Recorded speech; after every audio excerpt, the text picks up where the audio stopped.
Ladies and gentlemen, I finally unlocked Odin's second potential. Let's fucking go, dude. The Sky Father. I've been waiting a long time for this. I hate the potential system. I think it's really dumb, but it is what it is. So I'm hyped for Odin 80. I'm hyped to showcase that. On the other hand, he did not get anything in the patch notes, and it's possible that he doesn't get buffed at all. So it may be a situation in which I'll clarify how I think his value sort of shakes out. But let's go ahead and get him to 80 here while I'm talking about this. Essentially with Odin, what I'm trying to say is I don't know if he's worth the tier 4. I think he's an amazing level 70. He's probably going to be a very, very good 80. But I don't think he's worth the tier 4 because as it stands, tier 4, unlike tier 3, unlike tier 3 80, tier 4 is very expensive, right? You can see that I have every tier 3, I have every level 80, but then I don't have every tier 4. So that should tell you everything you need to know about the cost involved. And the thing is, ooh, you can use black antimatter. That's not bad, actually, 790. I know I have a lot of bios, but I'll use a bit of black antimatter.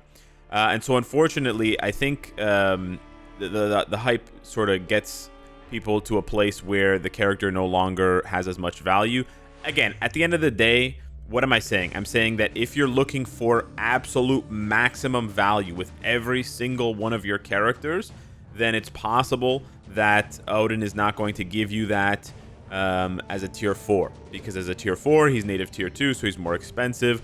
And unfortunately, as a tier 4, he doesn't seem to be really doing a lot to push the needle as far as being better than Thor, as far as being better than Star-Lord, right? Like, the characters that he's competing with, he isn't really blowing them out of the water. He's actually, in some cases, falling behind them at tier 4 specifically. But we're not going to tier 4 here in this video.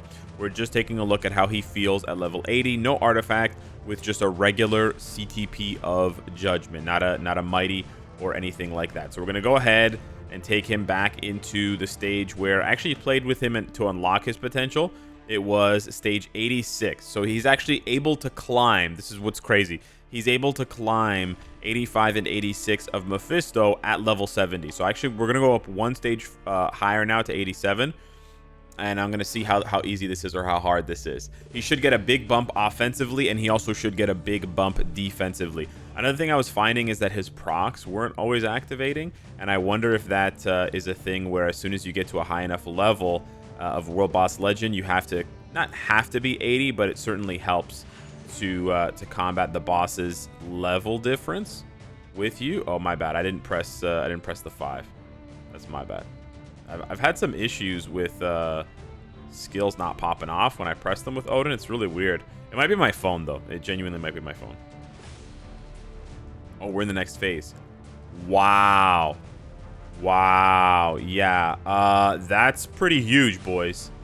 That's pretty huge. Whoa, Nelly. Okay, we get almost 5 bars worth of damage from the... This is a really bad run. Holy shit. All right, my bad. Really bad run there. We're going to reset this. Missed the 5 on one of my procs. Missed the tier 3. Like, canceled it too early. Not really happy with how that was going. So let's go ahead and try this again here. Pop the tier 3. Pop the 4. Shwang and bang. Okay, pop the 5, pop the 4, and this should send him to the Shadow Realm. Let's go. 24 seconds. That's huge. That's huge. Let's see how many bars we get with this. Yo, 11 bars. Again, that's huge. And Mephisto's just standing there taking all this D from the Allfather. We're already, holy shit, yeah, we're already there. Let's go ahead and pop off. Boom. Oh, we almost have enough. Can we squeeze it out? Let's go! We squeezed it out. Less than a minute, and we're already in the last phase on 87. Holy beans, boys. Woo! We are flying. We are flying. Let's go. And Mephisto just stands there and takes it. Let's go. We're already in cutscene territory. No, you're not gonna cutscene me, you little bitch. Here, take this. Boom. Yo, with a mighty judgment, he can definitely do the 100-second challenge on 89. Wow. Wow. 87. Under 100 seconds. Holy beans. That was fast. A minute 36. Wow. Wow. That's crazy. That is really, really good. Again, for a level 80, I'm very, very happy with his performance. I could show you guys. Now, in Storm's case, she has a mighty rage, so it's a better CTP in terms of the quality because it's a mighty, but it's a rage instead of a judgment. She also has a 5-star artifact, so the comparison is certainly not equal, right? It's certainly not an equal comparison, but I could show you guys just to see how long it takes her just to do the first phase. Now, again, I know rage was quite a bit worse than judgment for really clocking the true world boss legend potential here, but you can just see from the damage she's doing less than 1 million on these rotations. Now I know she's a native tier 1, tier 4, but you also have to factor in that she is a seasonal uniform, so that should really do a lot of the heavy lifting for her, and unfortunately I don't think that it does to get her to keep up with the Odin. Not to mention she has, of course, much more suspect defenses. So we're 2 tier 3s in. We're about 12 seconds or 14 seconds. Well, more now, but we're definitely slower. I'm just going to do the first phase. We're just going to do the first phase here. Okay, let's pop off here. Dash over. Now, I'm sure she'd be faster with the judgment. I'm not doing this comparison to trash Storm. I think Storm's still a good tier 4. She still has use, but as you can see there, Odin did it in 24 seconds. Like just to classify how strong of a level 80 he is. So he's way tankier than Storm, way faster, easier to play. He is proc friendly. I mean, Storm is not proc unfriendly, but I don't know. I actually don't know who's more proc friendly between Storm and Odin. It actually might be more of a toss up than you think. But anyways. He's tankier than her for sure. He moves faster than her for sure. And he's putting out so much damage. I don't know that Storm would be more than twice this fast with a judgment, with a regular judgment, not a mighty, right? And Odin did that in 24 seconds, less than half the time, right? So more than double the time is what it took Storm, and she has the 5-star artifact, right? She has the right instinct. She has the mighty CTP. She has 5 Odin's blessings. She has more blessings from Odin than Odin himself, right? He's got 1. So again, I do think he is the best level 70 in the game, and he might be, I don't know if he's the best level 80. For World Boss Legend, he might be the best level 80. 24 of Gene, because I feel bad doing shit like Mephisto, these old World Boss Legends. We're going to try one of the new ones here. See how he does. Boom, bada bing. Oh, yeah. Oh, yeah, buddy. Nearly 10 bars on the rotation. Are you kidding me? Pop the tier 3. Pop the co-op. Oh, yeah. We're flying, boys. We are flying. Holy cow. He is just cranking out the damage. Oh no, there's not enough AoE on 5. We lost about 5 seconds there, but yo, he's cranking the damage. Jason Statham. He's Jason Stathaming the damage here. That's a underrated movie, Crank. That was not bad for his time. All right, pop the 5, pop the 4. Let's go. Big damage. Yeah.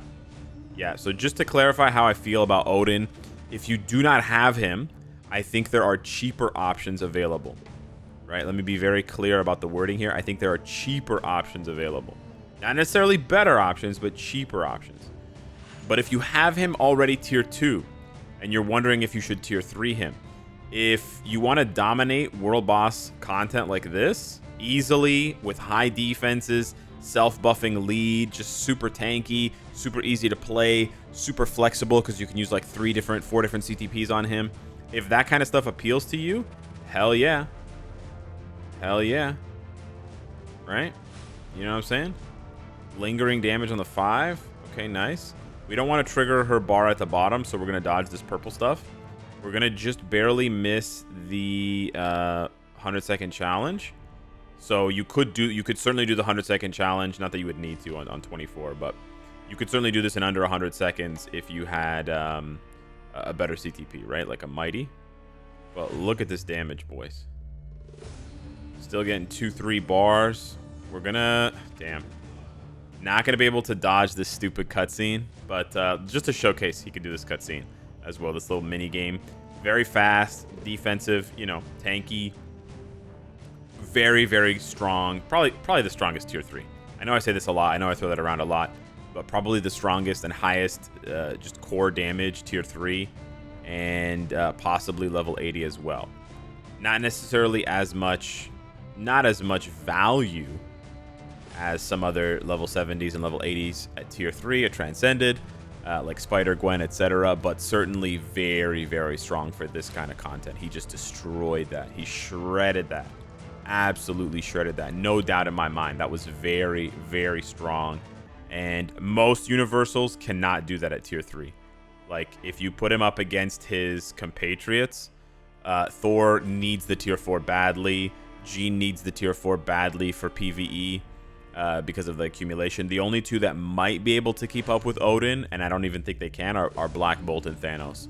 But Black Bolt has survivability issues at tier 3, and I'm not sure about Thanos exactly. So yeah, he got a buff as well, so his value is a little bit skewed in my mind. But yeah, so amazing tier 3 level 70, amazing tier 3 level 80. Very happy with that. Would I tier 4 him at this point? No, I wouldn't. I do think he needs a buff if I was going to tier 4 him. He would have to outpace Star-Lord in Alliance Battle Legend. However, it's kind of unfair to do that since Star-Lord has double support with Rocket and Groot. So yeah, maybe it kind of makes sense. I don't know. The ABX thing still puzzles me, how the supports don't do anything for Odin.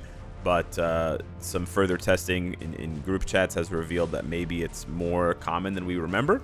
So yeah, just to clarify one more time, should you build Odin from 0 stars if you do not have him? No, because he costs too many crystals to buy. However, if you already have Odin unlocked, should you build him if you want to dominate World Boss Legend?